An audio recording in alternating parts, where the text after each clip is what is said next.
بسم الله الرحمن الرحيم السلام عليكم ورحمة الله وبركاته كلنتي وعنا وناكسن دمان أصحابتي ذا قيمة يقايا له مرور بكو حيران شبكة solarportal.com solarportal Facebook Live iyo مرور با يوتيوب solarportal ayaa nagala socon kartaan waxaan live ka ahay caasimadda waddanka Ingiriiska magaalada London maanta waxaa marti ah shakhsi Norwegian ah oo Norway ka shaqeeya hay'adda u shaqeeya barnaamijkii asbuucii hore ee ahaa assisted return ayaan sii dabagelina su'aalo badan ayaa ka yimid marka waxaan ku gudbin doonaa ugu horeyn English language ayaan ku gudbin doonaa oo mudanahan aan ku wareysan doonaa oo ku sugan Oslo after that waxaanu samayn doonaa Mahad iyo Abdulwahab oo asbuucii hore aad aragteen ayaanu soo gelin doonaa af Soomaali ku macnayn doonaa dadka ayaa soo weydiisay in Ingiriis iyo qof mas'uul ah loo keeno first of all welcome Mr. Ulrich Robert Berg this program tell us the position of this matter of assistant return in Norwegian government. Can you tell us what position are you in? Thank you for the invitation. I'm working in UDI in Oslo at the return unit in UDI, which is responsible for return issues to country of origin. I've been working with return since 2007, and I also was taking part of the starting of the program for Somalis back in 2014. Okay. Can you tell us the work UDI does, Norway and other countries? Is it specifically for certain countries in Africa and Asia, or you do even other countries? In general, we have a program that are targeting all immigrants who have not a legal stay in Norway. And we try to help them to go back to the country of origin, as all the countries outside EU Schengen basically is included, both in Africa and Asia. And this is a program we have in Norway, but it's also most all the European countries have similar programs. Okay, excellent. As I was saying to you earlier, last week we broadcasted in Somali language. This was very much interested so many different people. Who's organizing this program? What is the purpose of paying some people to return their country of origin? And who should benefit? We are cooperating with both IOM, International Organization of Migration. We have an office in Norway, but specific to Somalia, we have a contract with Danish Refugee Council, which are doing services for returnees Somalis in Somalia after return from Norway. Okay. But we are actually running this program from Oslo, and we are contracting DRC to do the service to help Somali migrants going back to Somalia and restart their life in Somalia. Okay. What is the relation between UDI and Danish Refugee Council? Danish Refugee Council is an NGO, non-governmental organization, who has administration and follow-up in Somalia with offices and employees that are able to take care of and follow up Somalis who are returning from Norway and offering them some assistance based on contract with Norway, which we are paying for. All right. Okay. The UDI working with the government, for example, Somali government or Danish refugee councils are doing this work on your behalf? We have some relationship, yes, to Somali government. Basically, all Somalis who are returning from Norway have to be accepted and confirmed identity as Somalis to enter the country. So yes, we have a kind of cooperation with the Somali countries on that, Somalian authorities. Government. Okay, there are plenty of questions from the people who watched the program we broadcasted last week in Somali language. For example, I think it's a broader questions. We don't have to answer specific questions. The first question comes from 32 years old Somali ladies asking the question,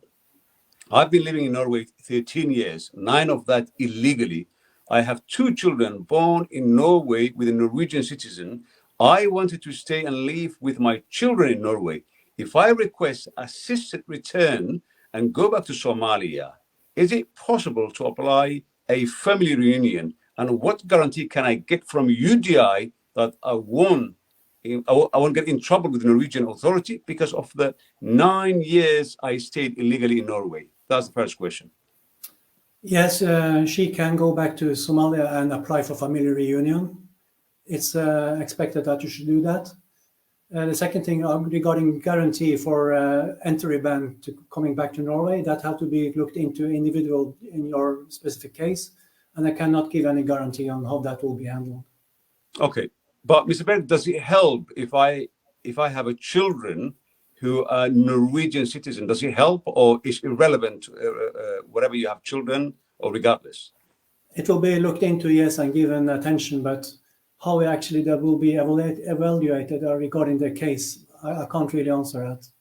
Okay, but it will be all right, looked that's into, fair yes, and enough. considered. Second question is from 32-year-old Somali man asking, I heard some people are refused after they applied this assisted return program. Is that case, or we don't know any specific case of where the people are refused? That can be based on lack of cooperation with the ID to declare to contribute to identify the clear identity to the person, because we need to know exactly which country they are from and to be able to return to. So usually when a case is turned down, it's much about not able to cooperate to come forward with documents that can prove the identity of the person. That's the main reason for why cases are turned down. Mm-hmm. What about if somebody fulfilled the requirement needed for them to return the country of origin? Is there any reason why the authority or UDI or Norwegian government will refuse such a request? No, we try to help them as long as possible as what we can be able to do. We really want to do that. But in some cases, as I said, we may lack confirmation on clear identity, which is accepted from the home country, that they will accept to take back their own citizens. Oh, sometimes they refuse to take it back. Yeah, we have examples on that, yes. Or that we are not able to make it clear that they really are citizens of this country in question. All right. They cannot clarify that is a citizen of that particular country. Is that correct? Yes, yeah, in a few cases we have that issue. Mm-hmm. Somebody was asking earlier, I watched video from social media, that if one is successful for this assisted return program, Norwegian police will accompany them to their destination. If I'm returning voluntarily, why would the Norwegian authority need the police to travel people who are going back to their original country? Don't you think people will feel like criminals?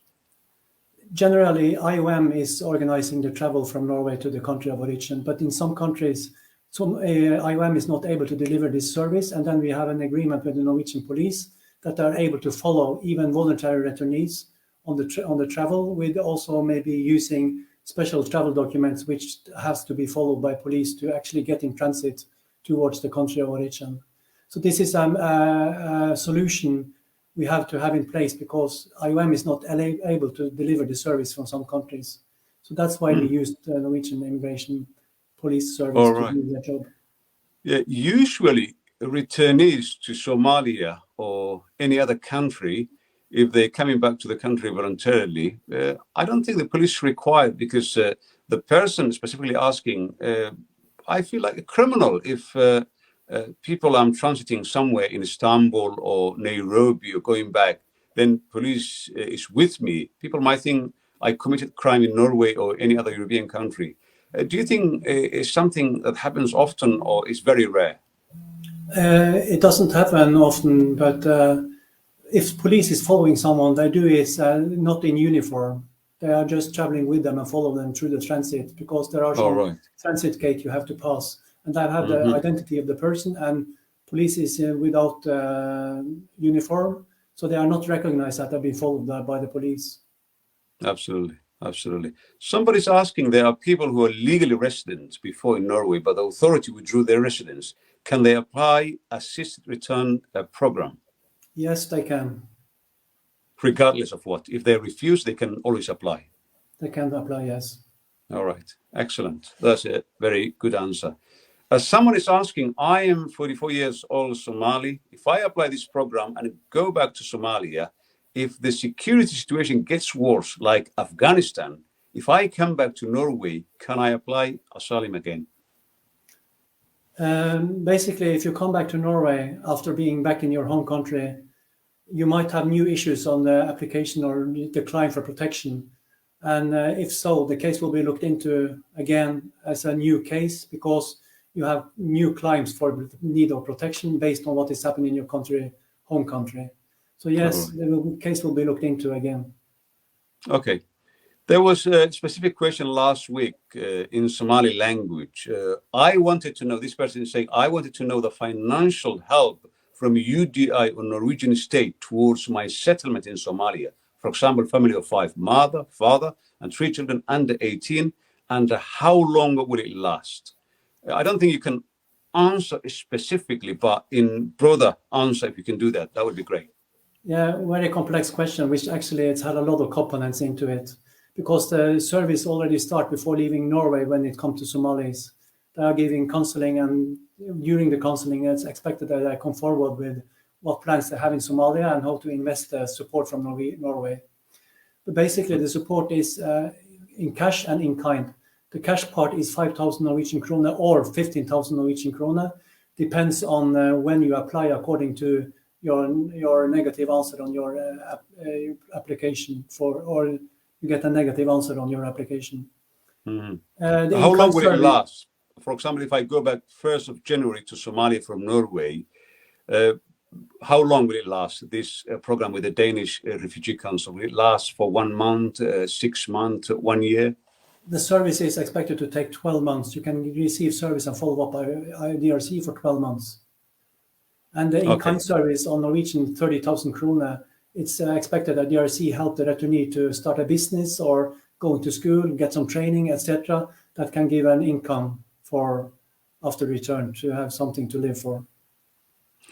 Once a person accepts this offer from the state and they go back to Somalia, let's say after a couple of years, can they come back as a student, business people, coming at the hospital treatment? Can they come back to Norway? Or once they leave Norway, there's no chance of coming back EU, Schengen area, or Norway itself? No, generally it's not that it's not possible, but it depends on that the person is coming in a legal way, that apply for visas, etc. Or that depends much on that actually. So yes, it's possible, but yes, the way the rules are, it's very difficult or very challenging to get the visa to enter EU Schengen area. Absolutely.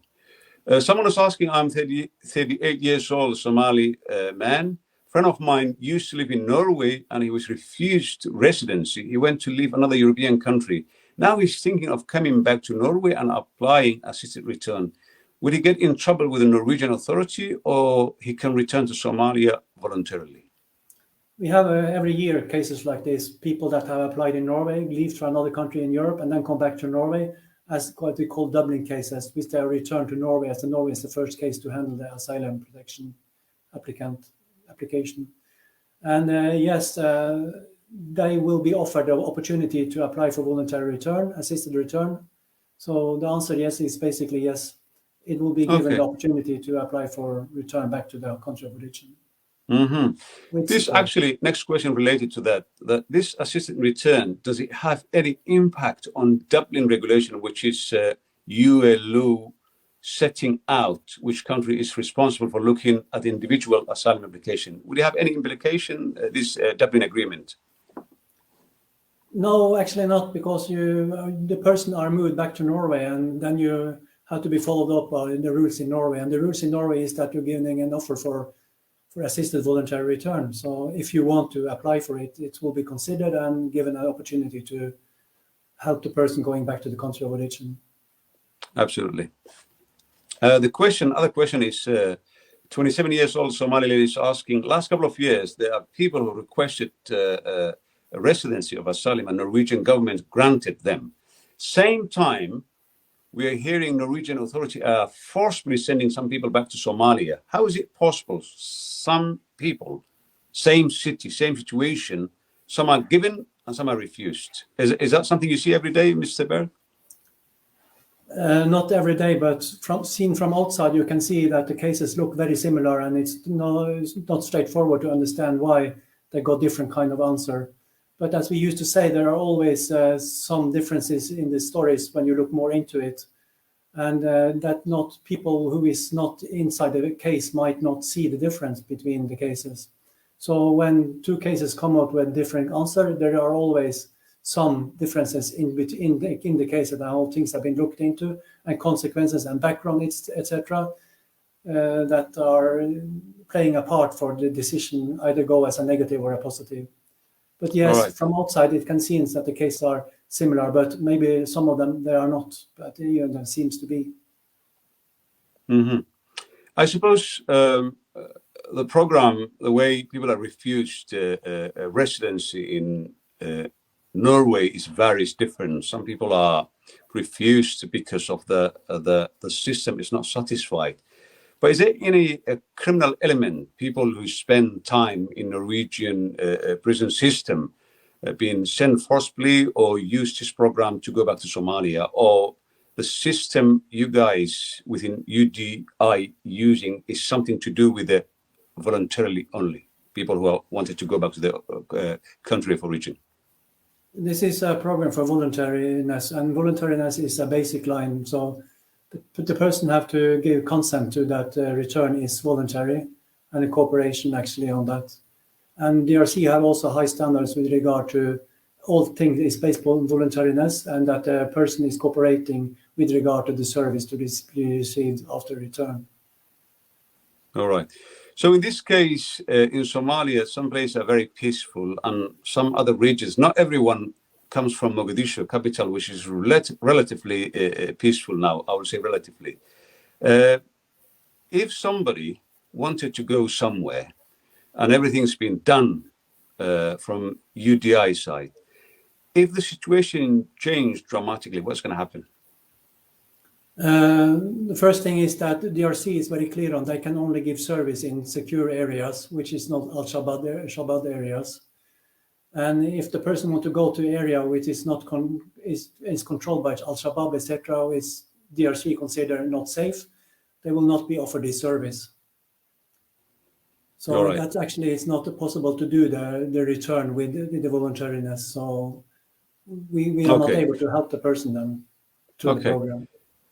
Let's say I'm in Norway and I wanted to use this service. What shall I do? Let's say from Monday I want to use, because people, the way the Somali people think is they just wanted to do the thing straight away without complication of filling the forms and going online and do too many research. They wanted to do, boom, straight away. What shall I do if I'm in Oslo or Bergen or anywhere within Norway, within the Kingdom of Norway? What shall I do from Monday on if I wanted to apply this system? You can go into udi.no immediately, and there is an application portal where you can register as your application. And we will have the application tomorrow morning and can start working on it and contact you with regard to what you can have to come forward with regarding to paper and cooperation, and also make it clear if you qualify for the program with DRC and connect you with DRC, so DRC can contact you and have a counseling session with you with regard to your application and what service they can help you with, both before Norway and after they arrive in Somalia. So the first thing to do actually is to contact UDI or use the application portal, which is on udi.no. What are the timelines, Mr. Bergen? If I start from 1st of January timeline, and from the day I fill the form and the day I'll be landing in Somalia, somewhere in Somalia, what's the timeline? People want to know the timeline. Which you have all the papers needed on table. We can speak about 3 to 4 weeks, but then everything have to go in a row. If not, it will take maybe up to 8 weeks. It's normal, but depending also upon the cooperation with the applicant and how willing to cooperate the person is. So it depends on how fast things can be done, actually. Okay, excellent. The last question is, ladies asking, I've been living in Norway since 2002 illegally. I hear that the cases like mine are looked on from next year. What are the chances of being granted a residency? That's slightly nothing to do with the UDI, something to do with immigration services. But could you kindly answer this lady's question?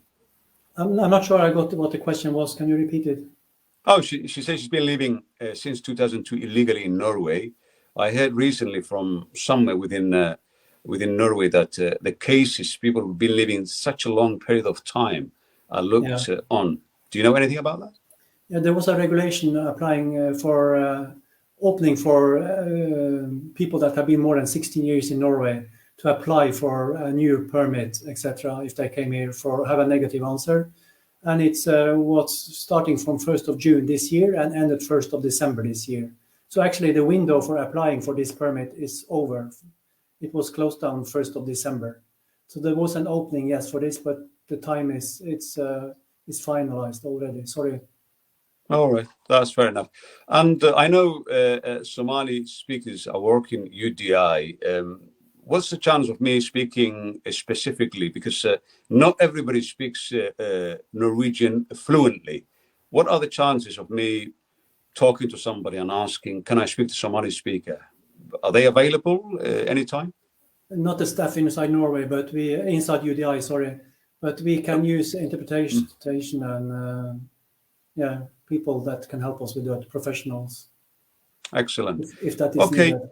Is there anything we left that you wanted to tell Somali, English-speaking Somalis who are watching at the moment or will be watching from other social media platforms? Any other, before we go to the guys, Abdulwahab and Mahat? Any message? If you consider applying for assisted voluntary return, I recommend you to look into udi.no. There is information both in Norwegian and English. And there is also an application portal which you can apply, and then you will give a phone number and we can call you and we are able to have a counseling conversation with you with regard to your question and things you want to find out about. Excellent. Thank you very much indeed, Mr. Bergen from UDI. I think the message is very clear from here, and I'll be going to now to Mahat and Abdulwahab, which is your colleague, and then they will be explaining. They're actually listening at the moment, and thank you very much for coming to us and explaining everything. We're very grateful from Solar Portal. Thank you very much, sir. Thank you. Thank you. Okay.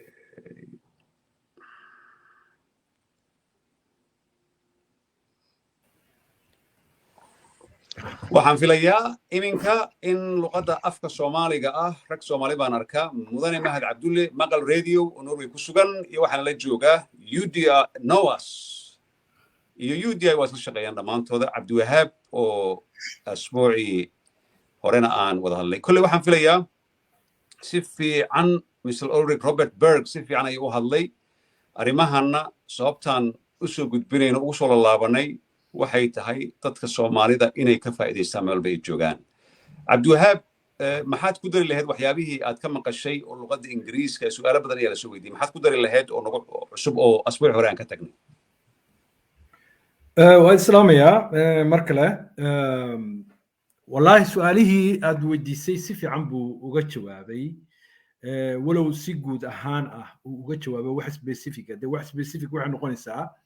marka lagu keeno documentiga marka lagu keeno oo hor yaalo aad kala maartay shaandayso markaas aad waxda oran kartaa reerka kuwan lacag intaas helayaan intaas waxaas noqonayaan process intaas soo qaadanaya wax noocaas moota wax hadda laga jawaabay waa wax guud weeyaan gabar baa waxay weydiisay barnaamijka wax ka baxsan oo macnaha waxa la yiraahdaa barnaamij waxa jiray oo siyaasadeed oo xisbiyadu isku raaceen oo xisbigan ku areefo oo kristanka ah markii hore soo propose gareeyay taasna waxay ahayd dadkan macnaha 16 sano wadanka deganaa sharci darro ku joogay intii asylum macnaha ay dalbadeen maangeliye dalbadeen oo wax dambi ah gelin da'dooda marka lagu daro 16 sano wadanka ay joogeen ay isku noqonayso 65 sano guud ahaan macnaha da'doodii iyo 16 sano wadanka joogeen marka la isku daro 65 sano ay noqonayso qofkaasna wax dambi uu san gelin dadkaas waa in siya magangeliyo bini'aadanimo ma aha qaxootinimo ma aha bini'aadanimo in la siiyo marka barnaamijkaas sidoo haday sheegay de koodii bishan buu ku ekaa moogta koodii bishan buu ku ekaa wax ka dawaa December koodii ku ekaa dhowr maalmood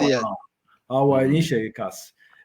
dad badan oo aan nala soo xiriiray aan u dalabnayn waa jiraan oo sharciga ku helay sidaas NOAS ahaan dad badan baan arinta nagala soo xiriiray intooda badan sharciga waa la siiyay marka tan uu idin sheegay de hadalkii aan isticmaalka horan dhahayn uu adkeeyay oo ahaa yani qofka looma diri karo meel dhibaato iyo mushkilad ay ka jirto DRC wuxuu yiri yani hadii qofka uu ka yimid meel al-shabaabku ay xukumaan waxba kama qaban karaan service kama fulin karaan waa iyaga khatar ku jiraba marka khatar ku jira muxuu qaban karaa saacida marka waa sidaas tan NOAS ta aniga aan u shaqeeyo waxa weeyaan NOAS anu dawladda maniin UDI laakiin ninka hadda Ulrich waxa way hay'ad dawladeed waa immigration wadanka oo macnaha baasaboorka sidaan hore u sheegay qaxootinimada ardaynimada viisaha safarada waxaas dhan ay qaabilsan yihiin baasaboorka markii oo maartay Norwegian citizenship ka dalbanaysid waxaas dhan bay qaabilsan yihiin waa hay'ad aad u ballaaran laakiin annaga macnaha hay'ad waxaan nahay urur ka madax bannaan iyaga laakiin waddanka muctarifka ah aad loo tixgeliyo waxaan jeclaan lahaa Soomaaliya hay'ad noocaas kale inay samaysto sababtoo Abdulwahab waxaan rabaa ma hadinaan weydiiyo inta badan waa maxay ayay leeyihiin sababta Norwegian government immigration service-kooda ay lacag intaasoo millions oo kroonka oo Norway ah ay ugu bixinayaan dad iyaga dhihi karaan waddankeena nooga baxa why ayay leeyihiin inkastoo aan ognahay waddan qani ah waddamada adduunka u qanisan ku jira Norway haddana why spend money adoo dhihi kara waddankaaga ku laaba ku dooni mayne od maasan tahay sidoo Abdulwahab wuxuu ka tirsan yahay hay'adda NOAS ee markaa pressureka saarta sharciyada arrimahan oo kale waa humanitarianka iyo markay noqoto hay'ado fara badan meesha waxa uu miisaan weeye inaad la socoto mooyaane dawladda marka laga saaro waxa jira hay'ado badan oo ka madax bannaan sida NOAS-ta iyo Red Cross-ka iyo meelo badan oo miisaan ku leh oo oranaya marka haddii aad celinaysaan dadkan waa inaad dhinaca humanitarianka naxariista u eegtaan hadal buu yiri inaad dhadhaminaysay mooyaane ka dhadhansaday wuxuu yiri 15,000 oo korona marka hore iyo 30,000 oo korone oo business uu ku bilaabayo marka waxa isku noqonaysaa 45,000 lacag ah ayuu markaa qiyaasi waa intaan waxay noqonaysaa ilaa 4,500 oo dollar ayay noqonaysaa waa markaa siduu wuxuu ku yiri specific baa loo eegayaa laakiin 15,000 oo malaa tigidhka ah baan u qaatay anigu ma garan karo iyo the expensive waxa ku jira dadka si raacay 15,000 iyo markaa uu yiri 30,000 laga yaabaa markaa inay ka badnaato laga yaabaa inay ka yaraato laakiin tan aad igu tilmaanto waxa weeye dad badan oo xataa ganacsato fara badan iyo taajiriin badan waxa jira humanitarian bixi oranaya qofkan mutacadinimada u noqonaya waa in wax yaroo qabsi ah lagu siiyaa kadibna 3 bilood oo kale lacagtan uu haysto mooyaane 3 bilood oo kalena laga warhayaa haddii uu businesskiisu buuxsamo loogu sii daro marka waa laga yaabaa inay xataa isticmaalaan sida igu maqaalaa shirkado ka madax bannaan iyaguna oo Soomaali ah oo ama kuwan ganacsada businesska ee marka money exchange-ga ah inay wada xiriir leeyihiin ma hubo laakiin waxaan xantay soo gaartay od maasantaa Cabdinaasir okay waxaan rabaa su'aal asbuuci horena Abdulwahab aan weydiiyey oo xoogaa haddana Ulrich aan weydiiyey waxoogaa lama filaan igu noqotay runtii oo ahayd aniga haddii volunteer waan arkay runtii diyaaradaha Soomaali aadaan anaaba indhahayga saaray dhowr jeer dad criminal ah dembiilayaal ah oo Europe iyo North America laga soo celiyay laakiin anoo si volunteer ah oo maaragtay u noqonayo oo qasab aan ahayn ku noqonayo maxaan uga baahanahay inkastoo uu yiri booliis dharcad ah haddana waa la fahmaya qof adiga gees ka fadhiyo 2 nin 3 nin ka fadhiyo oo Norwegian dadku uma eka European kale uma eka ka ag fadhiyaan xogaa waa laga sheekanay waxa leeyahay ninkan xogaa dadka qof ay su'aasha weydiiyay actually will feel like criminal in dembiile amal aan ahay yaan dareemaya uu yiri marka maxay uga baahan yihiin inay askar ku daraan inta qarash ay bixiyaan haddii qofka mise waxay ka baqayaan transitkaas in haddii Oslo uu ka soo duulo Istanbul ama Oslo Nairobi maxay u baqayaan Abdulwahab sababta maxay tahay askar loogu daraya oo dharcada isagana waa uu sheegay haday Ulrich ka jawaabay meelaha IOM ay wax ka qaban karto askar ma raacdo buu yiri macnaha arimaha waxa qabta IOM tu yiri moobta IOM ta hadii ay raacdo macnaha askar baa waa dad iyaga la socdo tigidadii waxyaalahaas u faasirtay galeenay laakiin wadamada qaarkood waxa dhibaaday ma garanaysaa ama baasaboorkooda wadankaas ay si marayaan inuusan aqoonsanayn iyo waxyaalo kale transityadaas inay ka gudbiyaan ujeedadu waa intaas wax kale oo qofku raacay Norway qarash badan baa ugu jira nimankan hadhow hoteeladoodii iyo diyaaradahoodii iyo mishaar qaali ay qaadanayaan way habeen bay safrayaan Soomaa marka dan ugu jirto laakiin macnaha waxa way qofkan si amaana meeshii uu macnaha asal ahaanta ka soo jeeday in la geeyo isagoo nabada transitkana si wanaagsan loo sii mariyo anu kale intaas baan u arkaa wax kale oo hadda oo ka jira dadka laakiin oo khasabku lagu kaxaynayo waa sheeko kale waay ku duwan tahay cabdinaasir waa run waa sidaa uu yiri anigu waxaan aaminsanahay waa keliya in nabadgelyadooda waayo waddanna iskama kaa qaabilaya cabdinaasir adan haddaadan baasaboor sharciga oo viisa wadan waad ogtay imka transit markaad turkiya ku tahay dee waa inaad si sharciya turkiya transit haddaadan viisa wadan laakiin waddamada ay aqoonsan yihiin viisa haysta haddii kale waa nabadgelyada waxa ugu muhiimsan meelaha qaar laga yaabaa inay Addis Ababa uga soo haraan ama Nairobi way jiraan marmar kuwa criminalka cabdinaasir ilaa iyo waxay u raacaan magaalada muqdisho ama markaa meeshii ay diyaaraddu destinationka ugu dambeeya tahay laakiin sida kale diyaaradahan kale waxa weeye dad dhar cad bay xiran yihiin way ku ixtiraamayaan way isla sheekaysanayaan hadduu doonaya xaggaasuu iska taagnaanaya way iska warhaynayaan laakiin ma aha wax geesaha lagaa taagan yahay sida criminalka halka lagugu dhagan yahay waddadaad wada shaqaynaysaan siday ila tahay aniga cabdinaasir intaas waxayran ku dara intaas dadka micnaha qasabka lagu kaxeeyo meeshooda waa tagnay moogtahay waxaa jirta meel la geeyaa jirta oo trandom la yidhaahdo airport ku artaal oo loogu talagalay qofka inta laga dhoofinayo meesha inuu ku jiro marka annagana dee kormeer baan ku samaynaa waxaana human right-ka iyo dadkan qasabka lagu kaxaynaya laftirkooda sida loola dhaqmo moogtahay marka qofka qasabka lagu kaxaynaya waxa waaye waa qof aan raali ka ahayn in la kaxeeyo moogta waa dagaalamaya candhuuf buu tufayaa harantii buu tuurayaa feer buu tuurayaa waxay u geliyaan madaxa qalab bay u geliyaan uusan candhuuf ku tufi karin oo candhuufta bannaanka uga soo bixin jeeb bay ku xirayaan lugaha ay ka tiinada iyo qofku waa la socdaanba marka kaas waxa waaye totally waa ka duwan yahay qofkan kale oo IOM-ta iyo kuwaan maarata hadda UDI ay raacayso askartan dharcadka meelahaas iska fadhiisanayaan xataa inaysan dhinac fadhiisan bay u badan tahay ma dhinac fadhiisanayaan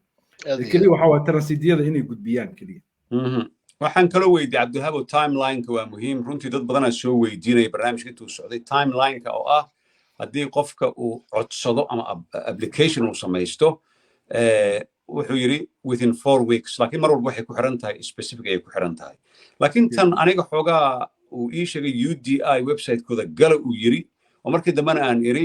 qof Soomaali ah dadka qof walba oo Norway ku nool xataa iska dhaafay luqadda Norwegian-ka oo aad u dhib badan dad Ingiriiska 30 sano ku nool oo xataa basic constructive of English language aan ka siinaa jira marka anigoo 10 sano joogay oo Soomaali ku dhex jiray oo luqadii Norwegian aan ka siinay UDI haddii aan rabo in la iga caawin oo af Soomaali aan heli karin maxaad NOAS iyo hay'adaha kale iga caawin karaan aniga horta waddankan sharciga ka jira macnaha sharcigana siduu yahay ayaa loo raacaa ama UDI ha noqoto ama booliiska ha noqdaan ama NOAS ha noqoto ama cid kale ha noqoto qofka wax ku saabsan xaqiisaba haddii laga shaqeynayo wax sharciga ku saabsan haddii laga shaqeynayo qofkaasna uusan fahamsanayn luqadda markaas meesha looga hadlayo sida Norwegian oo kale waxaa qasab ku ah ciddaas markaa arrintaa faraha ku haysa in ay macnaha engage gareeyaan tarjume inay dalbadaan ama tarjumahaas teleefon ha ku tarjumo ama ha loo yeero tan laakiin annaga aan kaga duwannahay waxaan oo dhan waxa waaye UDI-da waa runtaa su-aal fiican baa weydiisay waa maqlaay ma haysan uu yidhi qof Soomaali ah ma tarjumaan isticmaalnaa waxay ahayd dad Soomaali inay shaqaaleysiiyaan taas macnaha waa ku xoojinayaan laakiin NOAS ahaan annaga hadday noo imaadaan luqadihii kulli waa lagula hadlaa intaa keliya cilinta keliya annaga focuska ma saarnee waxaan focus ku saarnaa qofkan maxaa markii hore sharciga loogu diiday arrintan macnaha waxay salka ku haysaan rabnaa inaan ogaano moogta in sababta sharciga loogu diiday sax ahayd iyo inay khalad ahayd in qofkan waddankiisa lagu celin karo oo haddii lagu celiyo markaa uu jabayo xeerkii macnaha European Human Rights Convention ko article 3 ga ah oo yacni qofka hadhow dhibaato ay ka soo gaarayso waddanka waxaas oo dhan baan fiirinaa kadib baan markaan aragno inaysan wax chance meesha jirin markaas waa laga saacidaa waa lala dalbaa xataa marka annagana wuu noo imaan karaa oo labadaas faa'iido helayaa qofka joyskin isagas kale ama sidii UDI-da ay sheegtay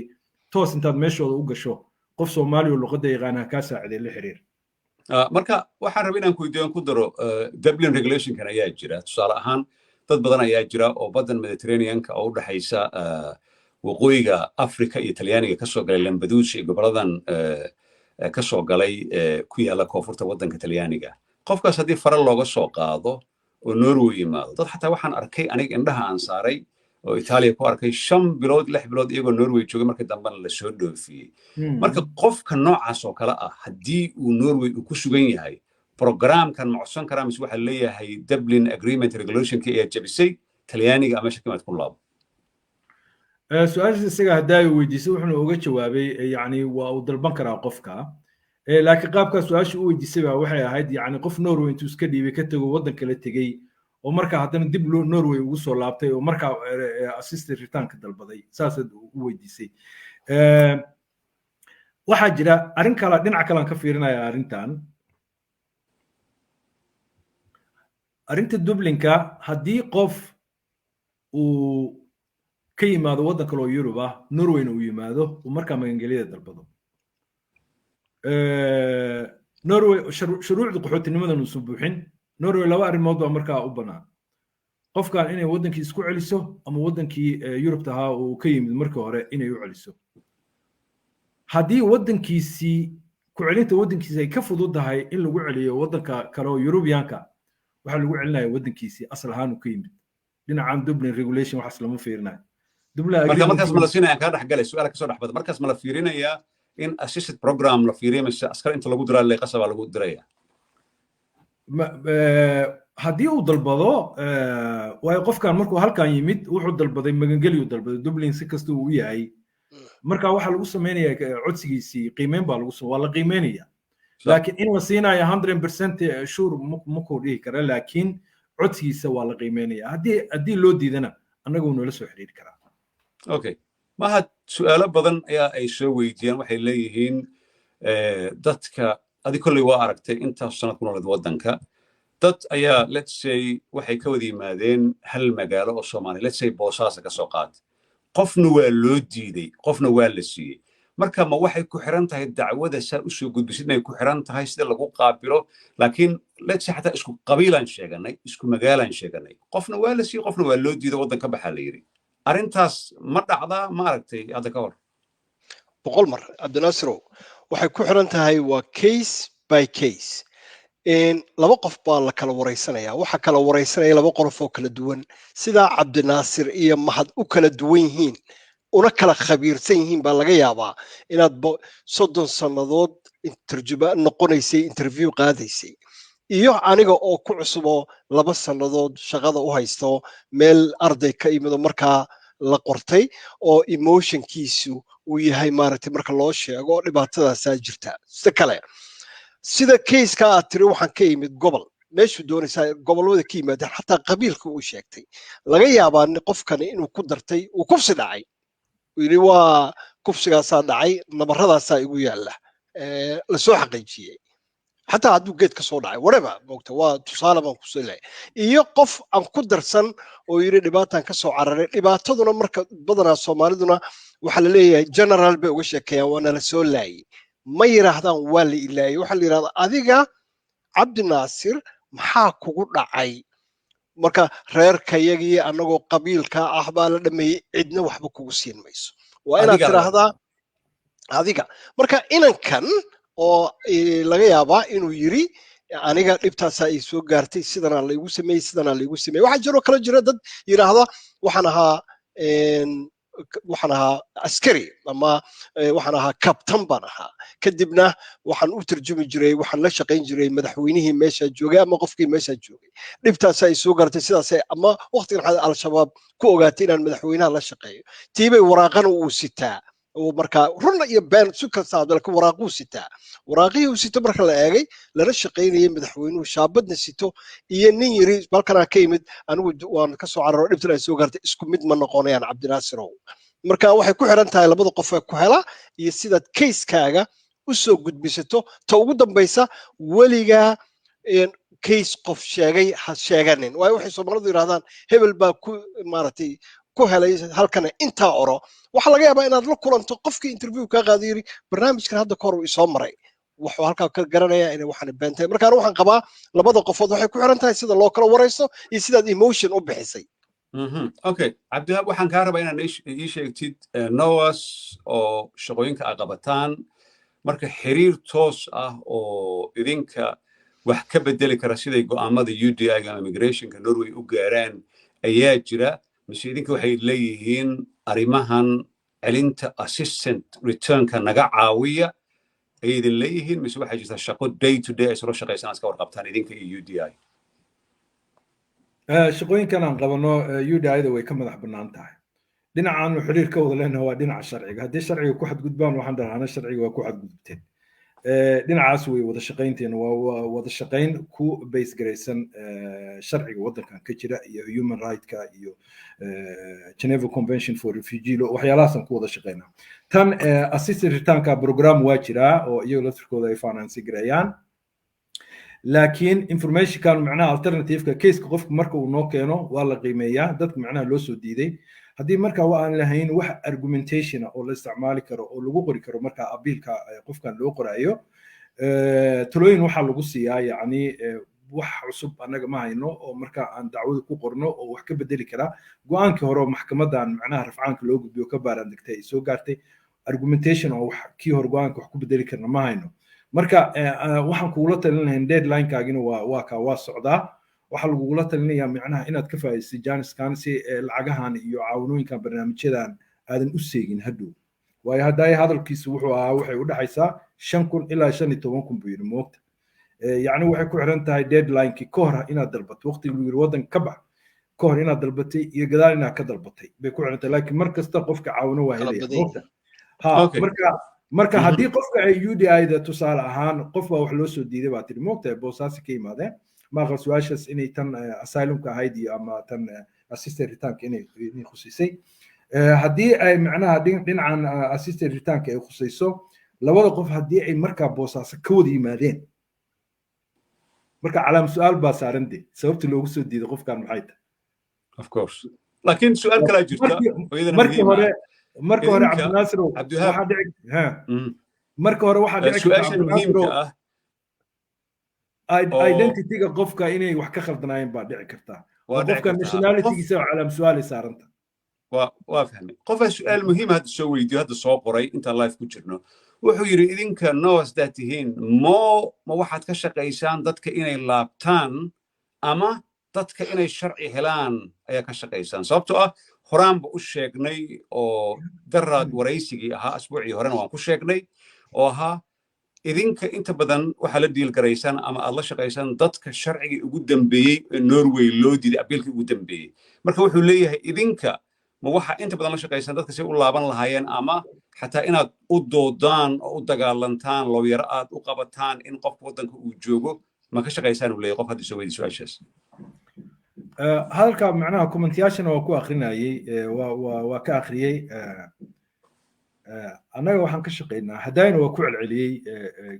kii horena waa ka sheegay NOAS waxay ka shaqeyso human right macnaha vakt bishana anaga vakt bisho waxa waaye eyga waardiyaha oo qayliya maaragta oo kale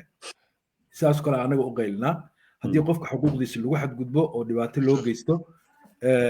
waxa weeyaan sharcigan qofka macnaha waa fiirinaa xataa hadday maxkamad noqoto maxkamadda waxaan haysanaa domestal project waxa la dhahaa jiraan haysano marka laga gudbo sax bahandinka caadiga kiisaska sida u qiimeeyno marka laga baxo waxa jira group kale oo maxkamada macnaha looyarada waxay leeyihiin moogtahay shirkaday leeyihiin moogtahay shirkado looyaro oo aan la shaqeyno marka waxaan isku dhahnaa domestal shirkada macnaha projectiga maxkamadaha oo NOAS marka hoos jooga looyaradaas oo shirkadahaas kala duwan ka socda iyo NOAS baa isla fadhiista case-kii NOAS ay ku guuleysan weysay oo hay'adda rafcaan ka baaran degtay ay soo diiday markii kale كيسكا waxa la hordhigaa advocaatadii waxa la yiraahdaa anaga waa ka soo horjeednaa lawyer waxa waa arintan bal nala fiirsha cases badan baa la geeyaa waa sida macnaha cirbada duleelkooda kale macnaha case-ka hadduu cirbada duleelkeeda ka dhax baxo oo lawyeradu waa aqbalayaan waa qaadanayaan waxay leeyihiin shirkadihii lawyerada case-kan anaga gelayna bilaash baan ku qaadanaynaa lacag ka marno qofka laakiin haddii maxkamadda looga soo guuleysto mar kale lacag baa qofku lagu soo yeelanaya 60,000 miya ma aqaan Norwegian crown waana qof laakiin waa qof macnaha salaadna u dhowrnayna wax sharcina haysan oo shaqanaysan 60,000 xaq uga keenaya marka waa inuu isku tuuraa maxkamada marka NOAS waa respected macnaha organization in Norway hadda waa idin sheegaya tan assisted return-ka macnaha waa alternative waxaan ugu sheegnaa chance-ka NOAS-ta halkaana bariis ayaa la halkaana muufataa la amal waay moogta doorashadaas kale waxa waaye waa ku caawinaynaa sharcigaaga si aad u heshid haddii aan ku guuleysan weyno warniyo arrintaana waa jirtaaye bal fiir dowladdu waxay aaminsantahay oo lagu celceliyey in waddankaaga dhibaato kaa soo gaareen oo waddankaaga haddaa ku laabato balaayo ku dilaysa wax ku ceysanaya inay jirin iyagoo dhinacyo badan wax ka fiiriya NOAS laftirkeeda waa qiimaysay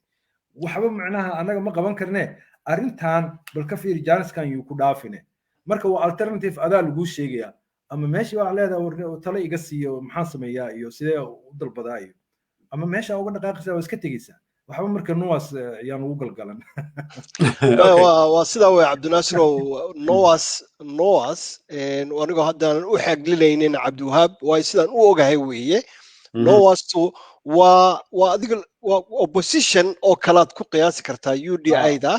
waa kelmadda aan markaa kugu saxay waa opposition oo sidaa adduunyadana imika dowlad wadaag baa la sameeyey qaybta bidixda midigtuna waxay eegtaa khaladaadka kuwan marka NOAS waxay u taagan tahay marka humanitarianka laga yimaado khaladaadka ay samayso ay leedahay sidan iyo sidan maaha marka waxaan filayaa dad badan baa ku xiran laakiin de mar walba ma guulaysato oo awoodii iyagu waa urur siyaasadeed maaha marka waa dadaalayaan laakiin maaha awood ay leeyihiin ay oran karaan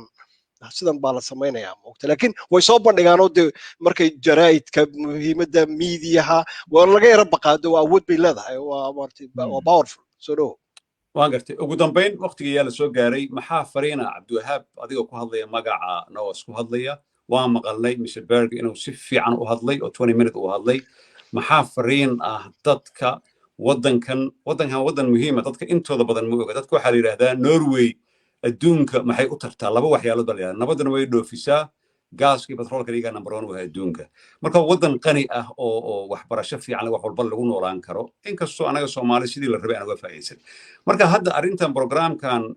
returniga ah dadka volunteer ku laabanayo ee dadka raba inay apply gareeyaan dadka raba in sharci laga caawino maxaa fariina u diraysaa sidee ku imaan karaan ma ballan bay u baahan yihiin xafiiskiina sidee access loogu heli karaa bal noogu soo xir adoo maas waqtigan ugu dhamaado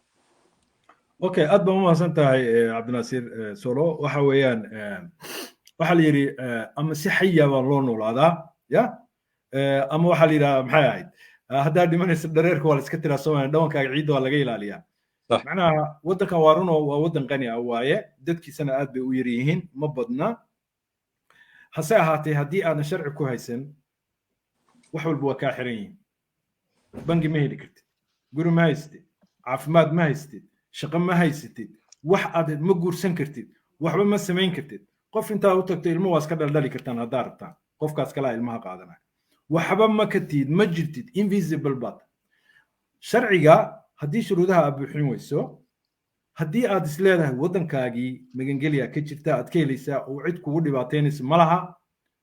aniga waxaan dhihi lahaa kan NOAS ahaan maaha ka Abdulwahab ahaan shakhsiyan aniga qofku bini aadamka waa inuu resilience leeyahay waa inuu adkaysi leeyahay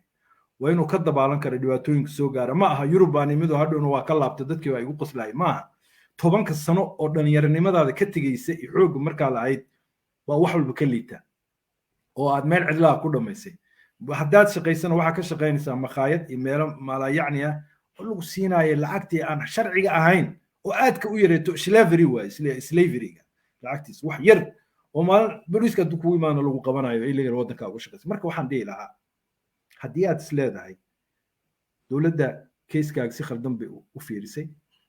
dhibaatadii aad sheegatay waa run waddankaagii dhibaata ka jirta deegaankaad ka timi haddii aad laabatana waa lagu dilayaa ama kufsi ama xoog guur ah waxaasaa lagugu samaynayaa nala soo xiriir haddii aad doonaysid waddankaaga inaad si nabada ugu laabato oo lagaa saacido isla markaasna keiskaaga dib aan u fiirino nala soo xiriir NOAS.no waay moogta NOAS.no Norway laga soo gaabiyo Norway Norway loo soo gaabiyo taleefanka ku qoran gal soo wac af Norweji haddaan aqoon waxaa dhahdaa Abdulwahab ama Abdulwahab ama Said toos baa taleefankayga loogu soo xiraya waa dhamaad هذا العضواي وحكلو كلي كرتان طبعا مقال راديو يتربشاش يوتيوب يا كلي دونتان ما هذا أضيقني نروي بالنصر عبد الناصر waxaan ku soo xirayaa marka hore waxaan u degayaa dhalinyarada wadankii joogta ee ma ku fikireen Norway bay maqleen waxaad ku iman kartaa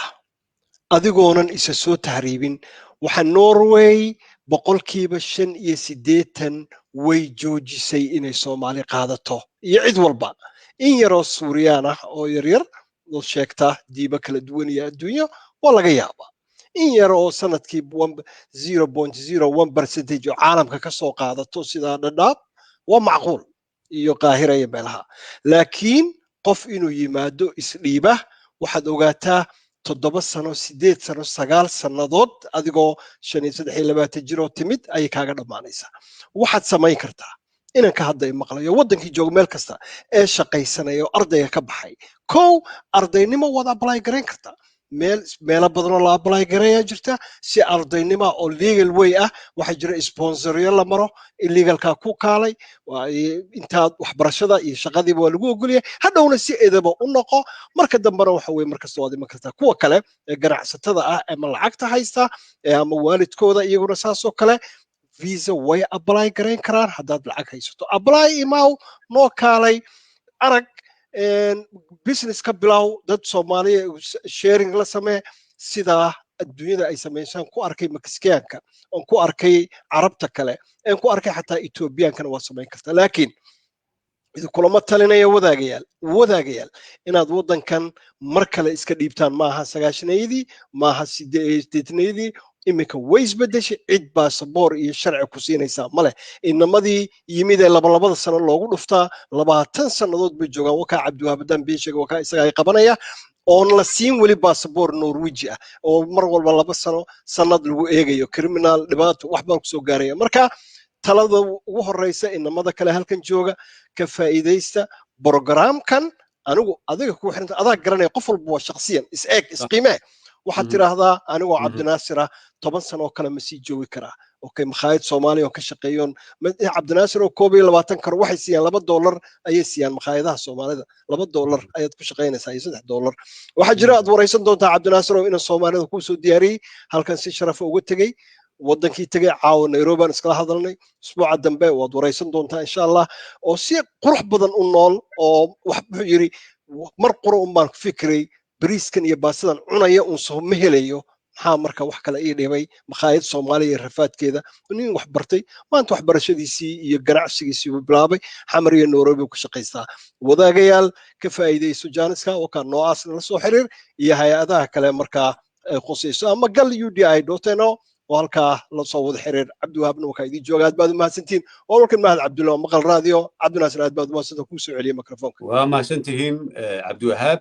Mr. Berg iyo mahad Maqal Radio hadduu idin dhaafo tarbushash family YouTube aad ka daawan kartaan insha Allah wixii kale la xiriira NOAS.no